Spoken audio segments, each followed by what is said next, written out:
Oh, I should have put makeup on. What? Oh dear. So many things I could say on international YouTube. Right, okay. As opposed to national YouTube. Yeah, exactly. Okay. James won't like it. Ladies and gentlemen, Elaine said that she thinks that the benefits outweigh the harms. We think that is massively, massively wrong. I'm going to tell you why. First of all, I'm going to talk to you a little bit about the fact that the proposition haven't really given you a problem, namely because there isn't one with the status quo, ladies and gentlemen. Then I'm going to talk to you about the kind of two things that could come out of this motion. I'm going to do like this first thing is that these people do the job that we give them. We say that's bad for a whole number of reasons. And secondly, I'm going to talk to you about they could not do the job and why that's really bad as well. But first of all, some quite extensive rebuttal, right? Because there were quite a few contradictions that came about.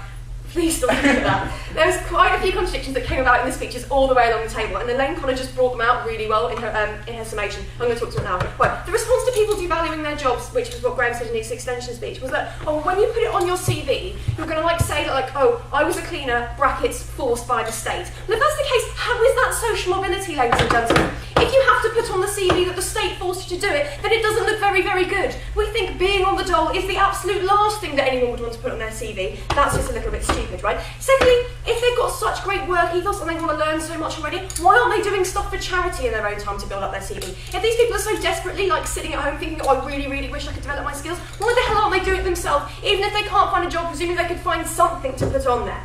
Secondly, we won't just have them wandering around hospitals without training, like we're going to train them first. Right? First of all, by James's very definition, these jobs are supposed to be unskilled, therefore without training. I think James seriously shot himself in the foot from the beginning by going, oh, we'll let them wander around hospitals. But even if we let them have that, yeah, if we give them this training, what's to say they're actually going to listen to it? Because they don't care, because they're not even getting paid the minimum wage, ladies and gentlemen. We think that's really, really important. Secondly, and finally, this idea that like, and this was touched on in the POI, that like, oh, they're going to have this identity and like it's going to create their identity, right? What if they decide not to do the jobs? What if, like Phil already told you, they become really disenfranchised? Then essentially we just have a load of people wandering around the state, like rebelling against the state, feeling completely disenfranchised, not doing the work that we're forcing to do, which will make them a criminal. So presumably you won't give them their benefits, which means they've got absolutely no money, which means they're just going to commit loads and loads of crime, ladies and gentlemen. We think that's a really, really bad idea. Right, first of all, this idea of no problem, because we don't think there's any problem with the status quo. No. We told you that job seekers allowance is what it is. It's when you're seeking for a job. They said, oh, but you can cheat the system. We said, no, the system isn't perfect, no, it's not infallible, but there are checks and balances in place. And it's not like this kind of thing where you can just write the paper going, oh, yesterday I looked for a job, therefore please still give me my £45 a week.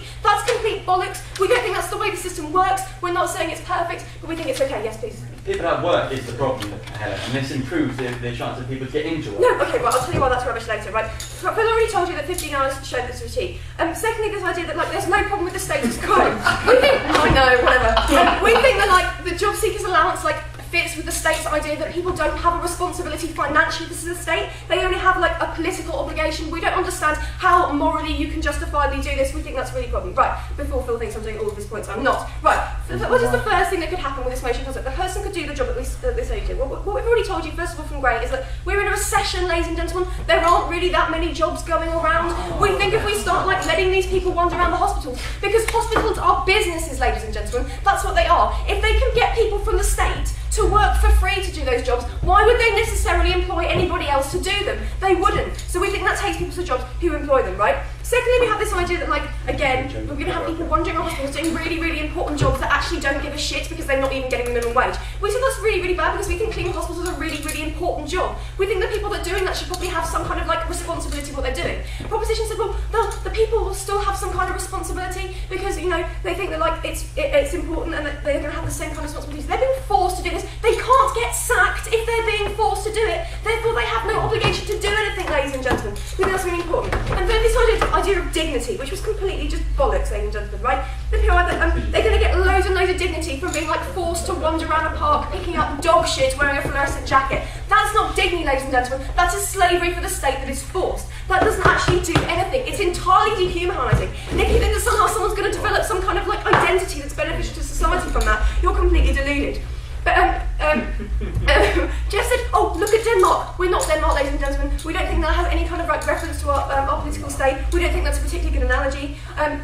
And this idea, finally, that they're going to get loads and loads of skills from doing these jobs, where we already, by your definition, it's unskilled label. There aren't any jobs. That's what you said, not us. You screwed it. Right, finally, this idea of like not doing the job, and this is what I wanted to touch on finally. This idea that like, okay, so if they don't do the job, they're not going to do the job, that means they're a criminal. James said they're going to feel the full weight of the law, right? That presumably means going to prison, right? Before they go to prison, they're just going to be wandering around society, committing loads and loads of crime, because if they haven't done the job that you're forcing them to, then they're not eligible for benefits, ladies and gentlemen, which means they'll have absolutely no money, which means they can't fulfil their socio-economic political rights, which means that they're just wandering around committing crimes they don't know what they're doing. So I told you, ladies and gentlemen, first of all, I told you that their motion's fucking bollocks, and I'm never going to do an open motion ever again. Secondly, it's because there's no problem, there is no problem. No Secondly, one likes an first of all, motion. if they do the job, then it's all going to be rubbish, and if they don't do the job, it's all going to be rubbish, and for those reasons, it's just... No, I mean, that's not fair.